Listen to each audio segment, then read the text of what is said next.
Good morning, students, my dear, lovely, little, cute subscribers. Today is Valentine Day, and I want to wish each one of you a very, very happy Valentine's Day. And I want to tell each one of you I love you so much. So, now today we have another new lesson to read. So, all of you take out your storybook and we will read about Surya the Saviour. Open your book on page number 32. Are you all ready? Come on, here we go. Lesson number 5, Surya the Saviour. It is not always kings and princes who make a mark in history. Whenever a person works for the good of the people, he or she too is remembered through legends and stories. Surya of Kashmir was such a person. His actual family background is shrouded in mystery because he was found in a basket on the roadside by a janitor called Surya.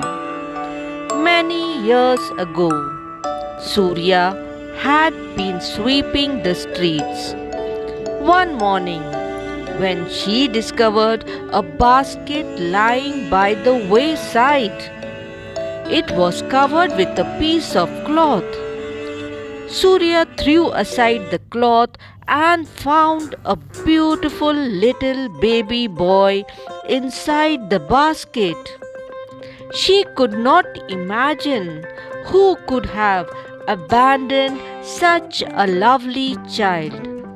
So she carried the basket to a priest family known to her and asked them to bring up the child, promising to pay for his expenses. They readily agreed. Surya also requested that the child should be called Surya. Surya grew up to be an intelligent young man. The priest taught him the scriptures himself and also other subjects. Surya absorbed knowledge like the dry land absorbs water. He soon made a name for himself for his brain and ability to grasp things. Then he found work teaching the young boys of the neighborhood. He knew about Surya, who had found him as a baby and shared his small earnings with her. Now that she was getting on in years, Surya was extremely observant and had a lot of original ideas. But he could not put them to use because he was poor and had no money to spare. Those were the days when life was rather tough in Kashmir and famines all too common. Despite the many rivers and lakes, the main river Jhelum had lot of water, but the riverbeds often got blocked by stones and boulders because of frequent landslides. This brought floods, ruining the crops and causing famines. Kings of earlier times, such as Muktafir, Lalitaditya, and Jaipir Vinyaditya, had always made sure that the river beds were cleared from time to time. They also got canals made so that people could grow crops. But at that time of Surya, things were quite different. King Avantivarma was the ruler and his kingdom was facing the worst kind of famine Kashmir had ever known.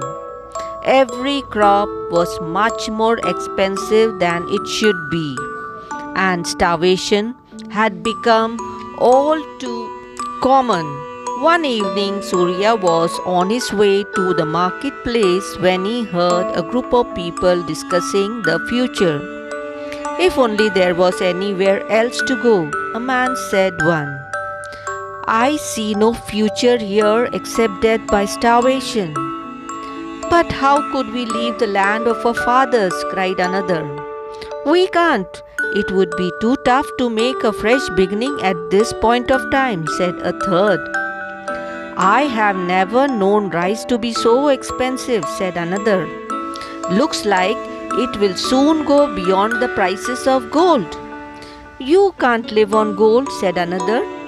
We need to eat in order to live. But how can we when there is hardly any food? We have all these rivers, yet they keep flooding all the time, said the man who had spoken first.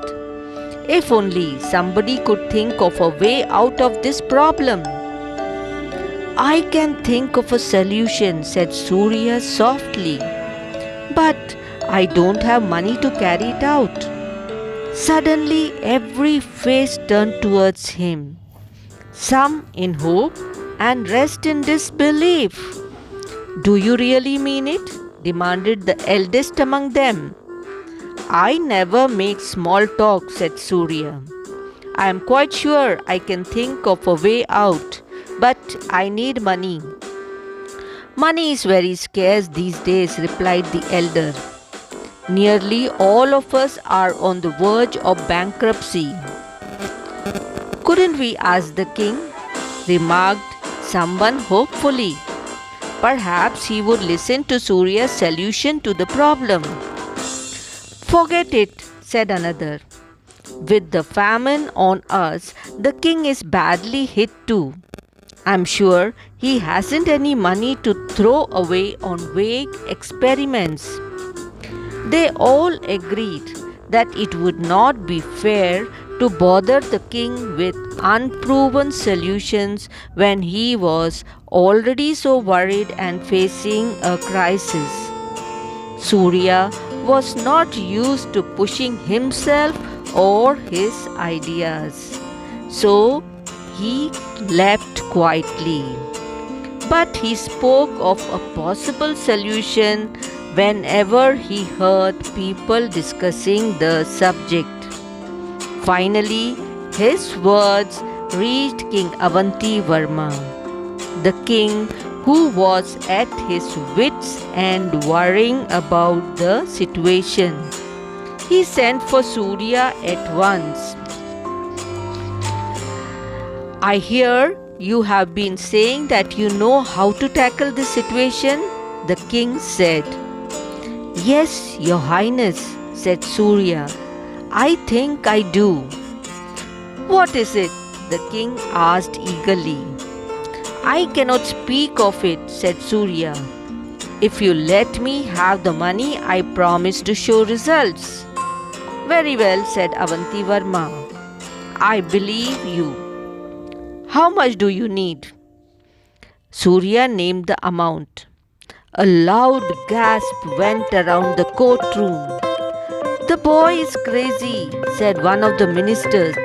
Do not listen to him, Your Highness.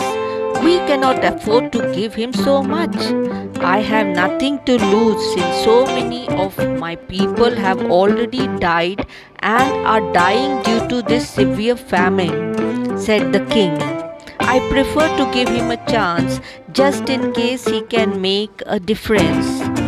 But Your Highness, I have made up my mind, said the king in a firm voice.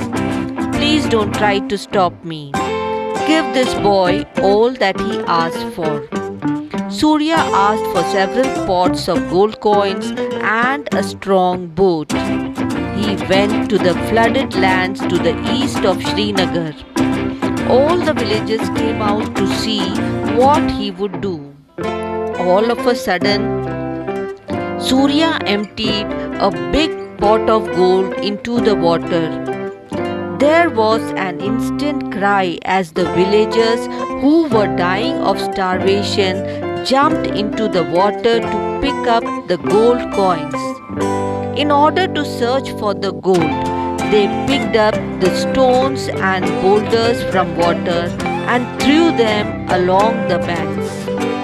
Before long, the route of the river was cleared and had started flowing on its original course. Surya then went to other flooded areas and did the same thing. Once again, people picked up stones and boulders from the water to find the coins and freed the course of the river. The banks of Jhelum now had a proper boundary, made of the loose stones which extended for many miles. Surya had dams built with the rest of the money and built canals which would help the lands that had gone dry. Before long, the farmers were able to plant crops once again, as there were no more floods for a long time. The rest could find water from newly built canals. There was a great harvest of crops that year and for many years to come, thanks to Surya's clever idea. Surya has been described as the Annadata Bhagwan or divine giver of food in the 12th century historian's Kalhana's book on kings Rajat Rangani. Students, we all face challenges and difficult times, but we all need to work on some solution and overcome our problem like Surya did. Now that you have read the lesson, now what are you supposed to do? Write the exercises given in your book. So I have shared the answers. All of you see that you write in neat and good handwriting and learn everything that you write. Okay, you will do that. Continue to be good students. All of you, love you. Bye.